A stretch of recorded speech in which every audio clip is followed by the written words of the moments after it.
Reels, reels. Wow. Wow. Blue and yellow. She's looking at you. Ah. Beautiful. Ah. Good. Oh my God, ang ganda nito sis. You both are Josas. Are we seeing top 2 already? Top 2 already. Gazzini. Gazzini. It's top 2 energy. Top 2 energy. Hold hands together. Ah. For the top 2 energy. And you. Yes. No. Are we And the seeing first. the top 2? Hold hands together. Wow. And the first. And Jimmy. MGI All-Star is No one. Ty. Oh my God, beauty. Gorgeous ladies. The colors look just amazing. Wow. Enjoy guys, enjoy. Enjoy.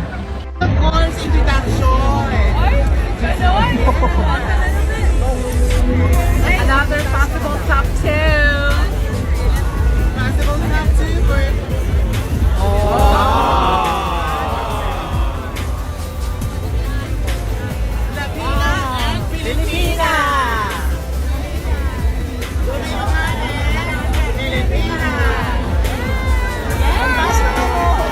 So inyong napanood mga kapolitika itong pinaka-latest na video clip ni Gazzini Granados na kung saan ay nakipagtalbugan siya dito sa malalakas na kalaban niya sa MJ All-Stars First Edition. So inyong napanood yung lagi nating minimension sa ating mga previous na mga videos, itong pambato ng Dominican Republic at pambato ng Colombia, si Yamiling Hernandez at si Vanessa Pulgarin. At masasabi natin na ito yung dalawa sa pinakamabibigat na mga kalaban ni Gazzini doon sa finals. So naalala ko lang kasi kung kaya natin pinag-usapan dahil naalala ko lang yung time ni Atisa Manalo na kung saan ay pinaris rin itong si Vanessa doon kay Atisa. It's just that si Atisa ay nag-advance doon sa top 5 while itong si Colombia ay hanggang top 10 lang kasi nga doon sa narab ito doon sa kanyang placement sa top 5 sa kabila ng lakas ng kanyang laban doon sa Miss Universe. So ngayon ay dito naman siya sa MJ All-Stars at nakikita natin mga kapolitika ang mga ganap at mga eksena noon ni Atisa Manalo at itong si Vanessa Pulgarin. So we are just hoping na hindi magkakaroon ng Vanessa Pulgarin 2.0 dito sa MJ All-Stars. So dito ay malakas ang laban dahil nakita natin mga kapolitika nung pinagtabi itong si Gazzini dito kay Yamilings at kay Vanessa ay masasabi natin na hindi talaga magpapakabog ang ganda at yung karisma nitong si Gazzini Granados. So ang update po ngayong araw sa kailang day 4 dito sa kailang competition sa MJ All-Stars ay nagpunta po sila doon sa isang sikat na tourist attraction sa Thailand kanina at suot-suot nila itong Thai costume at ngayong gabi naman is dito sila nagkaroon ng dinner sa cruise. So nakita natin yung attire ni Gazzini Granados dito sa kailang cruise dinner at talagang nakipagtalbugan siya mga kapolitika dito sa mga Latina contestants. So ang maganda dito is walang inggitan, walang siraan at most importantly is wala pa tayong masasabi na may attitude issue dito sa kanilang laban. So it's a fair game mga kapolitika at we hope na walang iskandalo at walang kontrobersiya dito sa MJ All-Stars all throughout hanggang doon sa finals.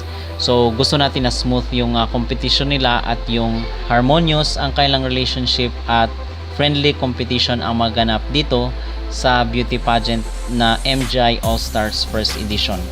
So kung ako yung tatanungin, ang aking maging reaction ay may posibilidad na either dito sa dalawang ito si Vanessa or si Yamilings ay makasama sa top 2 with Gazzini Granados.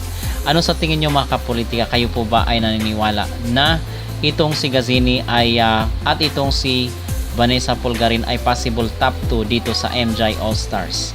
Mag-comment down below at huwag kalimutang mag-like at mag-subscribe na rin kayo para updated kayo sa ating mga latest issues. Bayang magiliw, naiyak ako to. Bayang magiliw, tamanik ang kamay. Action! 1, 2, 3, and... Emma Mary Tiglaw, Miss Grand Philippines!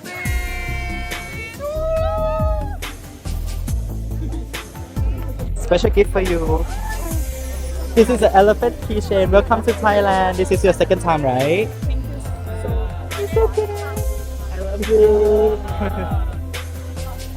Actually, I prepared last year, but I can wish you because you have a lot of fan clubs. But this time, Yes. Good luck. Yes, I support you since last year. TBS yan si Emma. Oh. Talk show divas na siya. Parang hindi ka na makakauwi ng Manila, ma. Basta ako, ang sinabi ko lang sa inyo, ako po ay isang newsreader. And I Newsreader. don't need to explain. I don't need to explain myself. A newsreader, period. Periods. And ang period, minsan mukhang bato, right? Yes. Kasi yung bilog. Oo. O kaya minsan, pag di ka masyado nagpapalit, medyo tumitigas siya. So, Uy! Ano daw? ang baboy. Oh my God! Ang baboy.